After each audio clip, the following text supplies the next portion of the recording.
someone messaged me recently and said, hey, Dawn, my kids don't talk to me at all. My adult kids, they are estranged and they have removed themselves so far physically, or maybe it's emotionally or spiritually or mentally or psychologically or financially. They just don't have anything to do with me anymore, and it hurts. And adult parents can often feel and fall into a victim trap and maybe some martyrdom. And generally, when we're estranged, when our adult kids are estranged from us, or if you're someone who's estranged from a parent as an adult, there's usually one of two reasons. Either that adult child is engaged in some activity or lifestyle that they know you fundamentally disagree with, and they don't want to have the conflict, or they don't want to cause you grief. I talked to somebody recently who said, hey, I lost contact with both of my kids for X amount of years because they were making some bad life choices, I'll say that, and they didn't want mom to know because they knew it would cause her a lot of grief. But then the other side of it, when our adult kids are estranged from us, is often because their perception of us is that we've caused them damage. And you may be very like, hey, I gave food, I gave shelter, I did all these things.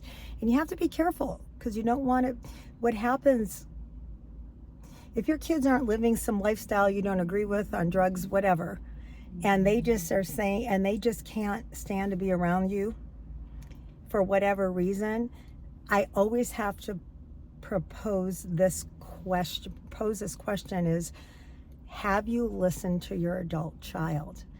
Have you listened and been willing to listen to their grievances against you without defensiveness and without justifying your actions? Look, I'm not saying this is necessarily easy. It's very hard. But when it comes to the point, let's say you're in this situation where your kids aren't out in some drug or drinking lifestyle, or criminals, that just don't want you to know they're doing something that would break your heart. Let's say that they're by choice not being around you because they're estranged because their perception that you have caused them injury. As adult parents, we can fall into this trap of, hey, I gave you food, I gave you shelter. Gee, I was a workaholic, but hey, did you not like having all those sports paid for? If anytime we're going in, if our adult child tries to tell us something, they take that risk and we're defending it like, well, I did this and that. Hey, if that wasn't good enough for you, you got to look at yourself. We have to look at ourselves if we're doing that. If you really want to have a healed relationship, or move toward healing, there's a couple things you're going to need to do. Now, you might say, hey, Dawn, no, it's too late. You don't understand. My kids are gone. It's never too late.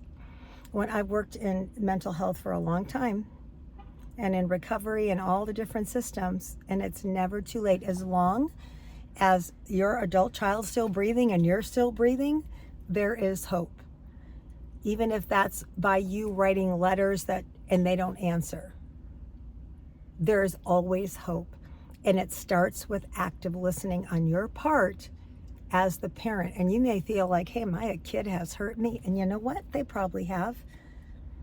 But even if you're only 10% responsible, you're 100% responsible for that 10%. And you don't know what was happening in your adult kid's life at that time outside the home, that maybe whatever you did made that situation worse. And if you haven't met me yet, my name is Dawn, D-A-W-N, The Recovery Lady. I'm a licensed behavioral health clinician here doing a series on empty nest life. A season I'm going through myself, and I've turned so many great corners on with the help of working on this stuff myself, using everything that I've taught other people, applying everything, like I say to me all the time. I don't teach anything I don't clinically understand and haven't done myself. And it is painful stuff. But you can do this, and there is hope. And I want to give you an example. A lot of people say, I'll say, well, have you considered therapy with your adult child? I've had someone say that to me at one point.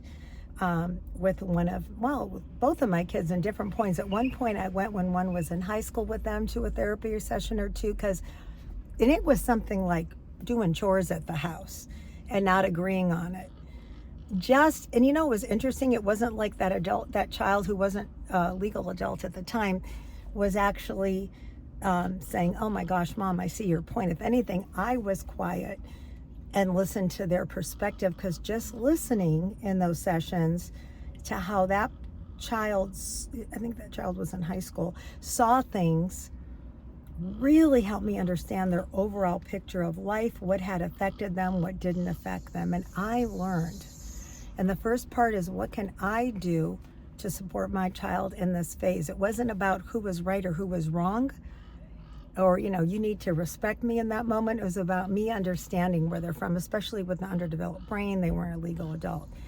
And then with my other child, I have, not even too long ago, in the early empty nesting, really early part of it, a therapist told me, maybe, have you thought about going to therapy with that child? And I thought, it sounds miserable, but I'll do it.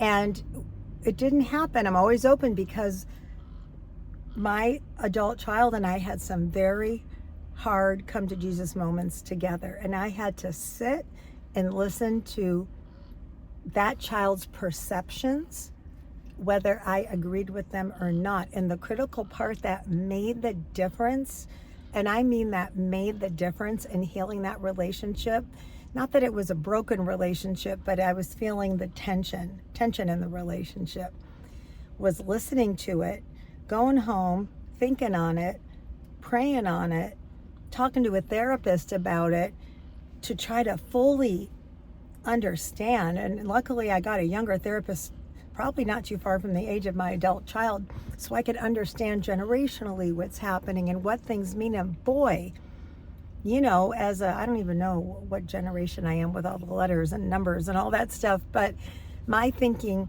was so concrete one way, and hearing what society is like and the influence helped me to learn, working with my own therapist, how to respond to certain situations to not cause further divide. Because I work on myself a lot. I'm a behavioral health clinician. If you're a counselor or a therapist, you have to have a good counselor or therapist. You just can't be in the industry and not have that yourself, because you will spiral. And I know plenty of people who have. And that's important. If you don't feel, I would suggest to you now, if you are estranged from your children, I would recommend you start getting into individual counseling or therapy. If you don't have insurance, you're on Medicare, you just don't know where to go, always go to county services. On most landlines, you can call 211 anywhere in the country, get free services if you need it, and start talking to somebody about the estrangement or the tension or the distance. So they're getting insight to you, your perception of that reality, how you've responded to things to help you start that process. And get yourself to a point where, if it's possible, you have that come to Jesus moment with your kid, where they're telling you, and here's what happened. And you worked 3 jobs and I felt abandoned, or maybe you drank or did this, or you slept around, or I don't even know, or your dinners were lousy, or you were a helicopter parent and you were so controlling it just pushed them away because you were so trapped in your thinking. These are things worth working out. And I want to tell you one other thing as well. If your child feels you have abused or neglected them in any way throughout their life, and you're in this defense mode of, hey, I did the best I could, and maybe I'd have done it different, but I did the best I could, you've got a wall up. If that's your mindset and that's what you're saying, you're not even approachable for your adult child to have a conversation with you, because there's a defensiveness. Work with your therapist on letting that wall down. And when you get to that point of saying, if that child's saying, hey, you did this and this, you were never there and it hurt. It's a matter of putting yourself in, as your adult child's telling you that, put yourself in their shoes of when they were 10, 13, 15, 1, 17, I don't know, whatever it was that the things happened. Gee, what must that have like to be for them to be, I don't know, a latchkey kid or whatever, and had to do everything and not have the support or not have a parent at a field trip. What was that? Whatever it was, what was that like from their perspective? And try to understand them. And if your adult child won't meet on you, so you can have the meet with you, so you can have the come to Jesus moment where you're the one coming to Jesus and going, wow, okay, I want to learn their perspective. I'll put myself aside because I'm not a martyr and a victim. And I'm going to listen to their perspective because the relationship means that much to me. The relationship means so much to me that I'm going to be vulnerable. I'm not going to justify. I'm not going to rationalize. And I'm just going to hear what it was like for them, and I'm going to take it. And then I'm going to go deal with it. And then I'm going to see what's next. And you might say to them, hey, can we go to therapy and work on this? And some adult kids, you know, if they're not completely estranged from them, may say, yeah. Some may say, I'll talk to you, but, you know, I need to think about it, but eventually only be willing to see you in therapy with someone. And if if you get an adult child that says, yeah, I'll go to therapy with you, don't pick the therapist yourself. Hey, I set up Bob Smith, LPC, on the corner, and, you know, I'll be there at this time on this day and we're going to have therapy. You think your kid's going to show up? No. You pick the therapist. It's not healthy in any situation, and it's not even ethical in the industry for one therapist to be counseling two people separately.